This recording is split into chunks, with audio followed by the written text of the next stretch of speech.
Hello there, and welcome to today's edition of Forum Focus. I'm Wyatt Sharpe. It's very good to have you with us. You've no doubt been hearing a lot about this Ontario election campaign. It started about tariffs and trade, and now it seems to be dominated by conversations surrounding healthcare and education. And the impact that it is likely to have around the province is certainly something worth noting as Doug Ford fights for what will be his third consecutive majority government if the polls are correct. The polls, though, are currently showing that he might just get his wish. Meanwhile, the NDP and the provincial Liberals are, of course, both fighting against one another to try and overtake Doug Ford and try and defeat him. But how confident are they that it can actually happen? Let's ask. Joining me now is Ontario Liberal Party leader Bonnie Crombie. Bonnie, always a pleasure to have you here. Thanks so much for joining me. Thank you, Wyatt. Great to see you again. Thanks for having me.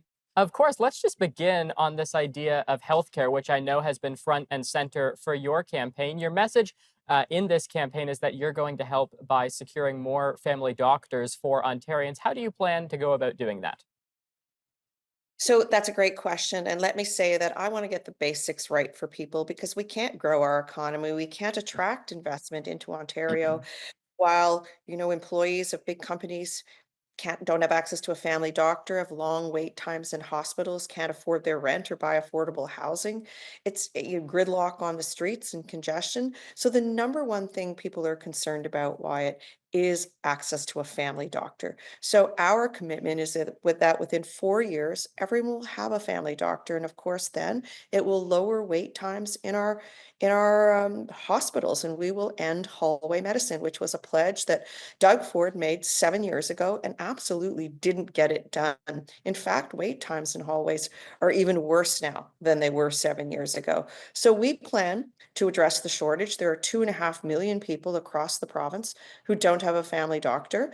We know the wait times have increased incredibly. We know Mhm. that 11,000 people died because of lack of access to care, treatment, or surgery, and 2,000 people every single day are being treated in that hallway or in that auditorium or even on a chair. So we will attract 3,100 doctors into family medicine by paying doctors properly. Let's start there.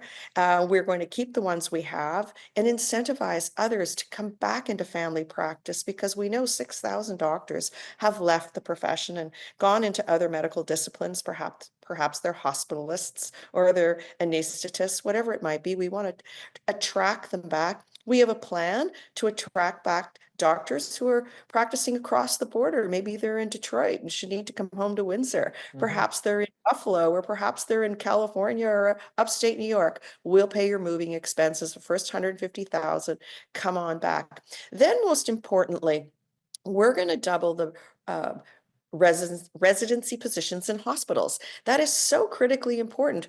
We have half the number of residency posts as other provinces have. So we're going to double them right away. And then we're going to improve space for foreign trained doctors. And those foreign trained doctors, they could be our children, my children, who did their medical training in the US or the UK or wherever abroad or even in Poland, to come back, and they didn't have the residency spaces, or they didn't have the access to the mentorship program, which is the technical name is the Practice Ready Ontario.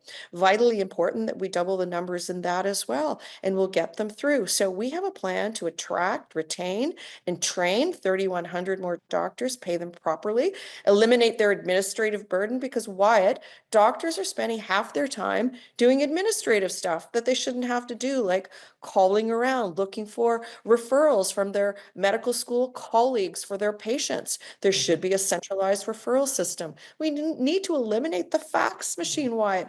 Oh, there are no other professions that use a fax machine, only doctors. And then, have them use AI scribe to ensure that, it's a little faster to take down notes and to transcribe all your files. And then finally, of course, we're going to attract more nurses and PSWs, but we're going to pay them properly. That's the point here. Pay them a living wage. And then people will. They Our healthcare workers love being in the profession, but we just have to ensure that, they get a living wage. Okay, and we only have 30 seconds here. We'll, of course, pick the conversation up after the break. But you hear a lot of conversation from Doug Ford saying that the progressive conservatives have invested 30% more than the Liberals did in healthcare when they were in government. What do you make of that? I know what Doug Ford's care plan looks like. It's $1.4 billion. He's given more to a foreign-owned spa at Ontario Place, over 2.1 billion. So don't tell Yeah. me because he doesn't have the right priorities.